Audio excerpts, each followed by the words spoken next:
Assalamualaikum and good afternoon. My name is Aiman Hakim bin Azmi from Group J4EE111381.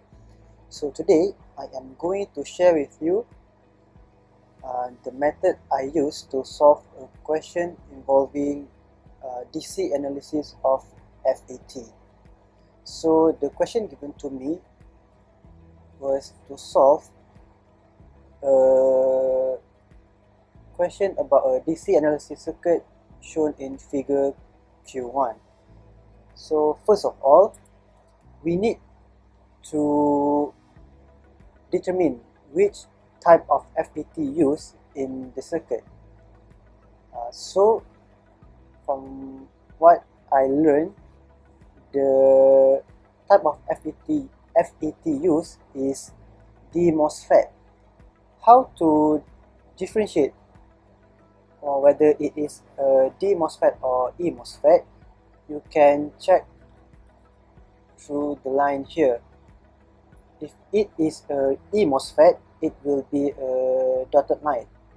But if it is not a dotted line, it is a D-MOSFET. Then we need to know what type of channel use of the D-MOSFET. So in this circuit, it is a N-channel D-MOSFET because the arrow is going in.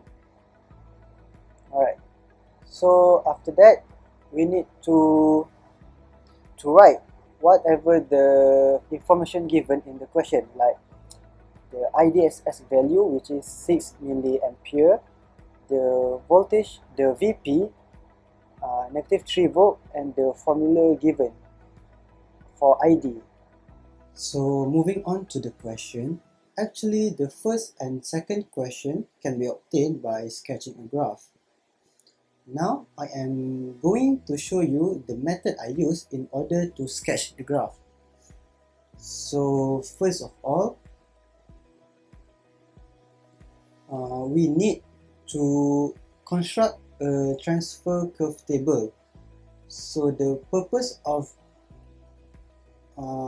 this is to find the value of VGS and ID. In order to construct the table, we need to use the formula given for ID in the question. ID equal to IDSS in bracket 1 minus VGS over VP power of 2. Then you can just put the value of IDSS and VP as it was given in the question. As for the value of VGS, it is actually the value of VP, so we can just put VGS as 0 to negative 3. After that, just substitute the value of VGS in the equation from 0 until negative 3, and you will obtain the value of ID for VGS equals to 0 until VGS equals to negative 3.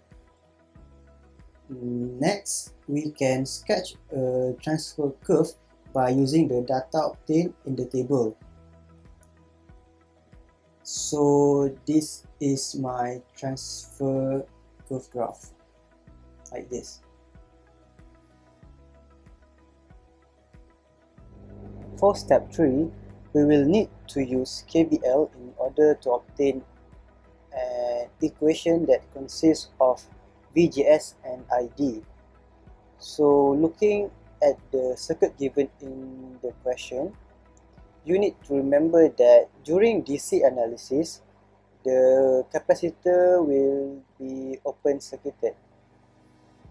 So the capacitor CI, CO and CS is removed as it is open circuited. As the capacitor CI is open circuited, the VS and 1K resistor are also removed. Then we need to construct a new circuit where the capacitors are already removed, like I did right here. So by looking at the circuit, it is actually a Thevenin circuit, so we need to apply Thevenin theorem. So as for RTH, we need to parallel the 110 mega and 10 mega, and for VTH we need to use voltage divider rule, where 10 mega divided by 10 mega plus 110 mega multiplied by 20. The reason why 10 mega is used for VTH is because it is connected to the ground. 10 mega is connected to the ground. So the value I obtained for RTH is 9166.67 kilo ohm, and VTH is 1.67 volt. Then we can proceed by finding KVL in the circuit. Here. So the KVL is actually from VTH to ground, which I already write it as loop number 1. You need to remember that the KVL equation must consist of VGS and ID. The KVL equation in loop 1 I got is negative 1.67 plus 9166.67K IG plus VGS plus 750 IS equals to 0. Then you need to know that IG is equal to 0 as it is not connected, and IS is equal to ID.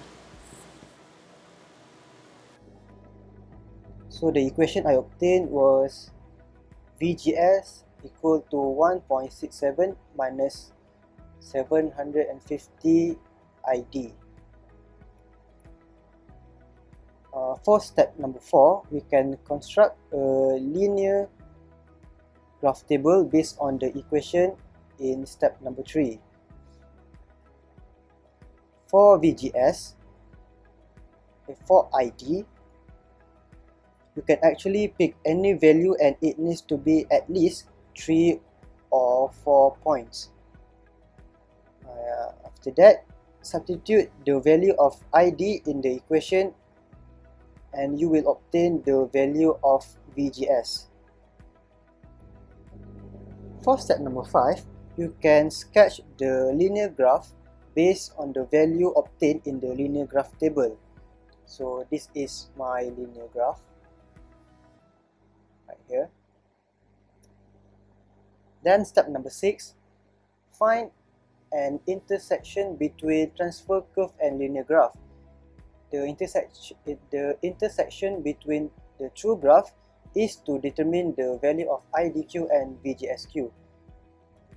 So this is the intersection of the two graphs. The value I got for IDQ is 3.35 milliampere and VGSQ is equal to negative 0.8 volt. Next, the third question asks to find the value of the drain source voltage, VDSQ.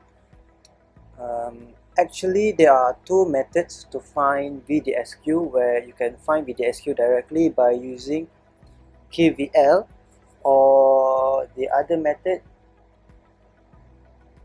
by subtracting the value of VD and VS.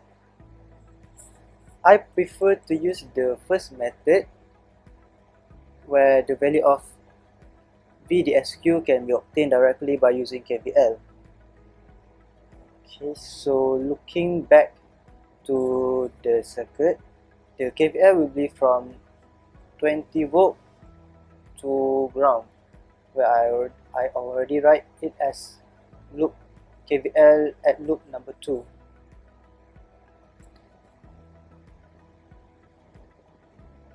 So the equation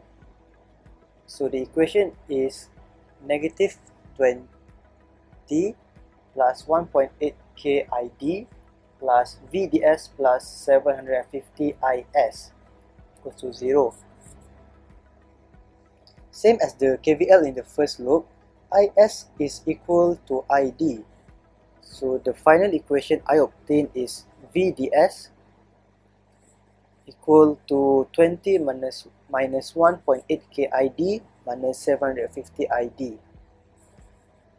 Then just substitute the value of ID using the value we obtained in the graph, and the value of VDS can be obtained. The value I got for VDS is equal to 11.46 volt.